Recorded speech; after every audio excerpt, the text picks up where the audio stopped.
कोई रिश्ता नहीं है मेरा तुम तीनों से, वो चिल्लाते हुए बोला। यू इडियट, तुम्हें तुम्हें देख ही लूंगी। इतना कहती वो अपने दोस्तों के साथ चले गए।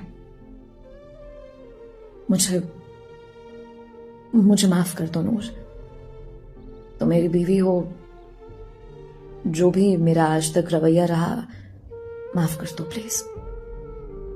तुम वाकई नूर हो, मेरी नूर। वो बाकायदा रोने लगा। नूर ने उसके हाथ थामे और उसके सीने से लग गए। वो कमरे में बैठी तैयार हो रही थी। सुर्ख रंग का लंबा फ्रॉक पहने वो बालों को खुला खुला छोड़े झुमके पहनने में मसरूफ थे जब बासिल कमरे में दाखिल हुआ। बेसुध सा उसे देखता वो चलता चलता ड्रेसिंग तक गया। लाओ मैं पहना दूं झुमके।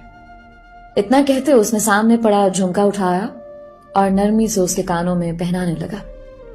उसके बालों को एक साइड पर डालते हुए बासिल ने हाथ में पकड़ा लॉकेट उसके गले में पहनाया। बासिल, ये बहुत प्यारा है, वो मुस्कुराते हुए बोले। तुमसे कम मेरी जिंदगी, सरगोशी भरी आवाज में कहते हुए बासिल ने सर उसके कंधे पर टिका दिया। कुछ और भी है तुम्हारे लिए। वो क्या? नूर ने पूछा। यहां बैठो। उसे बेड पर बिठाकर वो नूर के कदमों में बैठ गया। आप यहां नीचे क्यों? वो यकदम बोले। बेइख्तियार उसके लबों पर उंगली रखते वो बोला।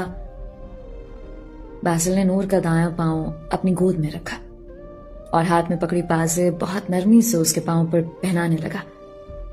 और पाजे पहनाने के बाद उसने नूर के हाथ को नरमी से बोसा दिया।